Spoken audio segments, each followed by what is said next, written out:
Muy buenas, estamos aquí para presentar el libro Politicians in Hard Times o Políticos en tiempos difíciles, un libro escrito por diversos investigadores entre los que figuran integrantes del grupo Política, Territorio y Participación. Ha sido editado por el catedrático de Sociología Xavier Coller y Leonardo Sánchez Ferrer. En él se habla y se analizan a los parlamentarios de los países del sur de Europa. A continuación será precisamente Xavier Coller quien nos comente de qué trata esta obra y su importancia.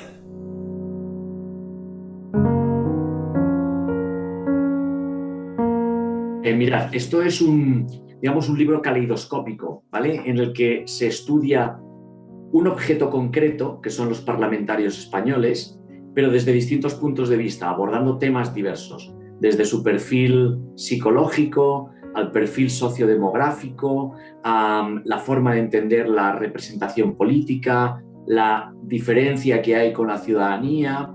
Se compara además con otros países, Italia, Portugal, Grecia, del sur de Europa, la ideología, etc. Es decir, es un enfoque caleidoscópico que se aborda desde distintos puntos de vista. El objeto fundamental que estamos estudiando son los parlamentarios españoles, en una perspectiva internacional comparada, porque comparamos con los parlamentarios griegos, portugueses e italianos, ¿vale? Entonces, este es el objeto, porque es un objeto, los parlamentarios, es un grupo, un segmento de la sociedad que merece un estudio de estas características por dos motivos. Primero, porque es un segmento muy importante, es la élite del poder, son los que deciden, como decía Charles Wright Mills, y al mismo tiempo porque son los grandes desconocidos.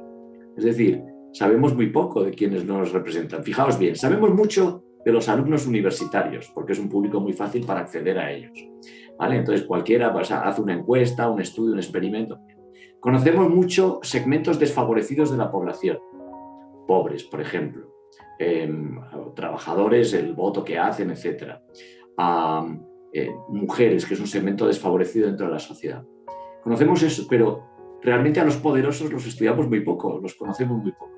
Y realmente los parlamentarios son una parte importante de esa élite del poder. Entonces, los observamos a ellos, queremos conocerlos mejor, saber lo que piensan, qué hacen, qué tienen en sus esquemas cognitivos, de dónde vienen, qué carreras profesionales han seguido antes de llegar a la política, etcétera, etcétera. Este es, digamos, el objeto dividido en unas preguntas múltiples, tantas como capítulos tiene.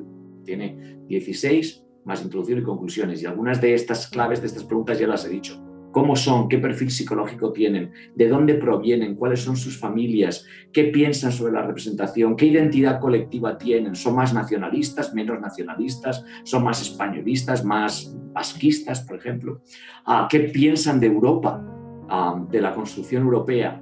Es decir, es un libro que aporta una visión caleidoscópica acerca de un objeto, de un grupo humano muy relevante y muy desconocido como son los políticos españoles.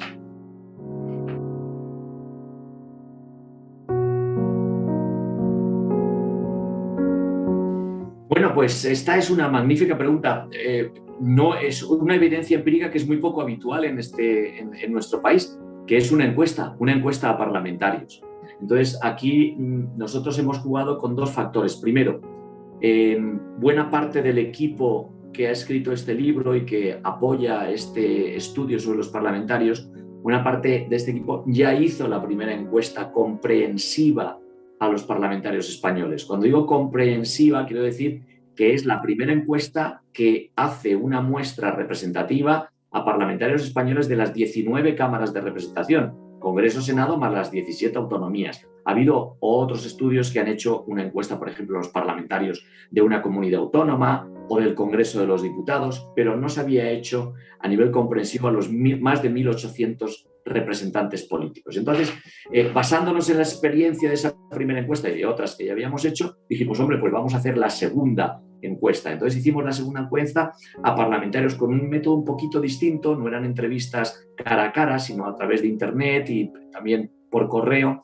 y entonces pues los datos provienen de ahí, de esa segunda encuesta a parlamentarios españoles. Os tengo que decir que ahora que ha salido el libro estamos ya trabajando en la tercera encuesta, que empezaremos en septiembre de 2021. Pero esa es la idea. La idea es hacer una encuesta a parlamentarios y a partir de ahí obtener una serie de ideas, de indicadores, de respuestas que nos permiten trabajar con un cierto nivel de sofisticación estadística para conocer cuáles son las opiniones y la forma de ver el mundo de estos parlamentarios. Y adicionalmente hay una segunda encuesta a los ciudadanos con las mismas preguntas. Con esto que conseguimos, algo muy importante, poder ver cuál es la distancia que hay entre parlamentarios por un lado y ciudadanos por otro. Si la distancia es mucha o es corta en función de distintos indicadores, como por ejemplo, pues, no solamente la representación más descriptiva, el sexo, la edad, el lugar de nacimiento, etcétera, sino cuestiones de opinión, de actitudes, etcétera. Por tanto, las fuentes de evidencia más importantes han sido la encuesta a parlamentarios, la segunda, y la encuesta a la ciudadanía.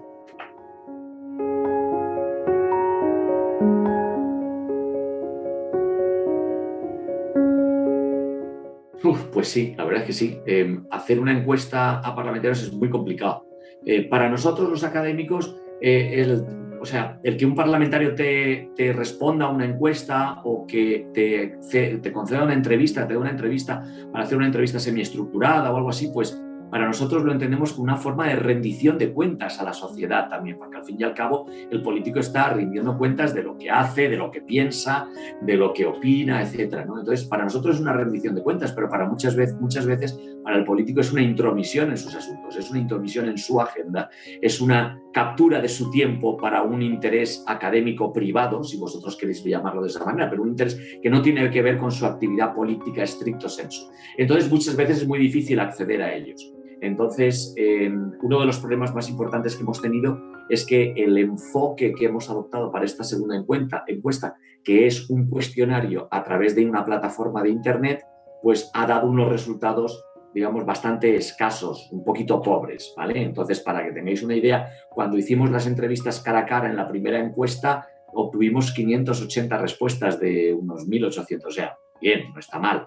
En este caso hemos tenido unas pocas menos, 450, casi 100 menos, ¿vale? Entonces, es un 25% de la población de parlamentarios, para que nos hagamos una idea, grosso modo, porque esto cambia en las autonomías en función de la población, pero aproximadamente tenemos 1.813 parlamentarios. En el momento de la encuesta esto era lo que había. 1.813 parlamentarios sin contar Ceuta y Melilla, ¿ok? Entonces, pues un 25% pues nos da eso, unas 400, más o menos 450 entrevistas. Entonces, ¿qué ocurre? Que el problema fundamental con el que nos encontramos, y esto quizás sea un poco específico, pero el problema fundamental fue que esa muestra que nosotros tenemos no era una muestra aleatoria, estadísticamente aleatoria. ¿Por qué? Pues porque unos responden porque quieren y otros no responden porque no quieren.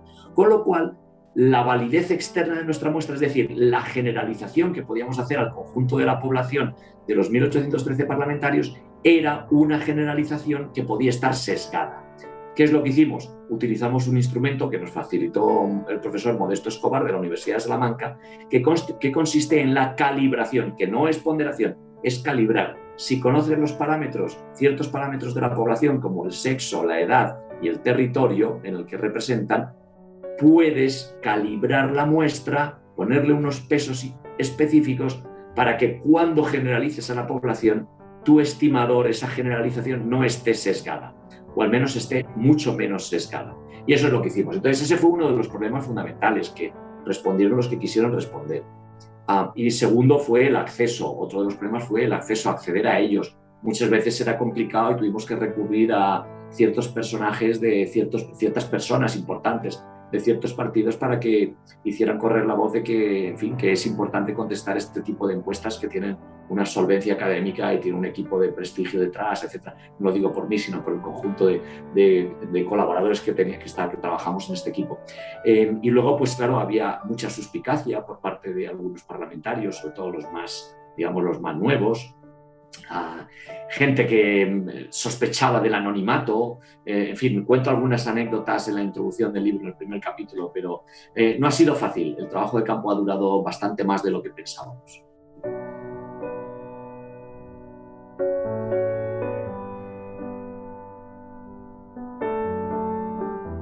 Bueno, son los países más próximos geográficamente hablando y además por algo muy importante. El subtítulo del libro es Spanish and South European MPs Facing the Citizens After the Great Recession. Es decir, parlamentarios frente a ciudadanos después de la recesión o de la gran crisis económica que vivimos en la década de los 10. Bueno, los países del sur de Europa, junto con Islandia también, fueron de los países más afectados por la crisis económica. Si recordáis aquello famoso con el que los británicos, bueno, algunos británicos y algunos países nórdicos, representantes de los países nórdicos, se referían a los países del sur de Europa como los PIGS, jugando con la ambivalencia del acrónimo PIG, Portugal, Italia, Grecia, España, pero al mismo tiempo refiriéndose, todo el mundo sabe que pig en inglés es cerdos, refiriéndose despectivamente a los países del sur de Europa. Bueno, eso tenía, entonces son países que han sufrido de una manera muy, muy drástica las consecuencias de la crisis económica.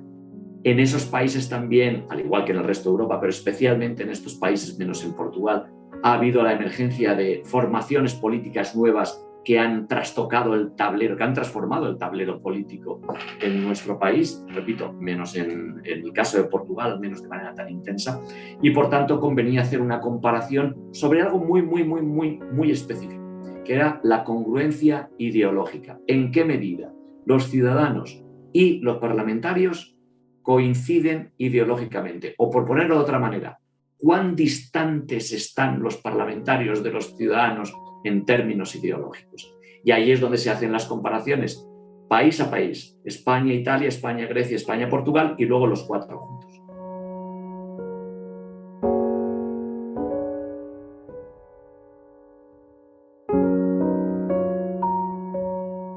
Bueno, pues en parte algo dije en la respuesta a la primera pregunta, pero voy a extender un poquito más. Es que, fijaos, es que son los grandes desconocidos. Si yo ahora preguntara en un foro o os preguntara a vosotros, pero a los que estén escuchando esto, que se hagan esta pregunta: ¿cuánto conoces de lo que piensan nuestros parlamentarios? ¿Qué piensan nuestros parlamentarios de la construcción europea?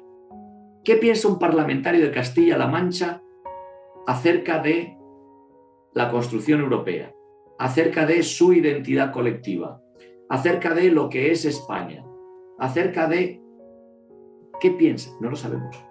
Probablemente lo desconozcamos. Y creo que esto es conveniente saberlo porque son personas que están tomando decisiones por los ciudadanos, por la ciudadanía, decisiones que muchas veces son muy importantes. No olvidemos que estos parlamentarios son los que, al fin y al cabo, aprueban las leyes en los parlamentos regionales y en el Congreso de los Diputados y en el Senado. Por tanto, revisan las leyes en el Senado. Por tanto, hombre, es un segmento muy importante y desconocemos muchas veces lo que piensan, lo que hay. Lo podemos intuir, lo podemos imaginar, lo podemos especular en una conversación de café, de bar. Pero bueno, en la academia no estamos para estas cosas, para especular. En la academia estamos para ofrecer evidencias científicas, evidencias sólidas. Y esto es lo que ofrecemos nosotros. Y a partir de ahí podemos construir las narrativas que queramos, pero las evidencias son las evidencias. Y yo creo que aportar evidencias acerca de quiénes son, cómo son, qué piensan, qué perfil psicológico tienen, cuán distantes son de la población, yo creo que eso es una de las contribuciones más memorables o más resaltables de este libro. Y luego, pues claro, ya digo, es la oportunidad que tenemos de conocer a los poderosos. Y eso es extremadamente relevante porque, repito, vuelvo a Charles Wright Mills. O sea, este grupo, si hay alguien que decida cosas, este grupo forma parte de esos que deciden, de esas personas que deciden. Por eso yo creo que es importante echarle un vistazo al menos a este libro, aunque sea la introducción, las conclusiones y luego a los temas concretos que nos interesen.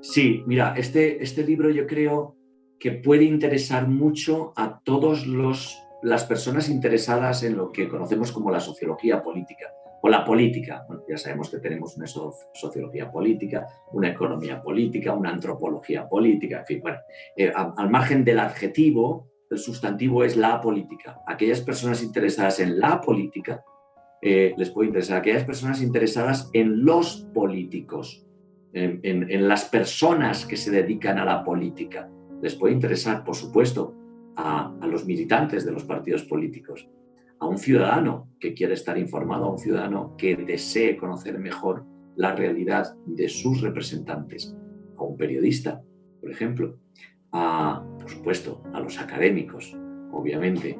No es este un libro escrito stricto sensu para los académicos, pero sí que es verdad que está escrito por académicos, no es un libro de literatura.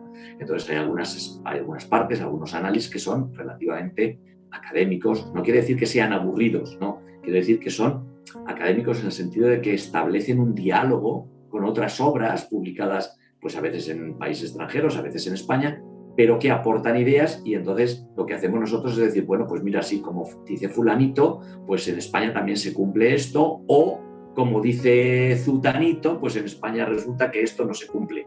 Entonces, bueno, pues ahí tenemos esa dimensión académica. Por ponerlo breve, no solamente a los académicos nos interesa este texto, nos puede interesar este texto también a los ciudadanos que quieran estar más informados, periodistas, militantes, líderes políticos y, por supuesto, a los que han participado en esta encuesta, o sobre todo a aquellos que no han querido participar o no han podido participar por las circunstancias, por ejemplo, porque no estuvieran elegidos, o los que han sido elegidos con anterioridad, que son muchos.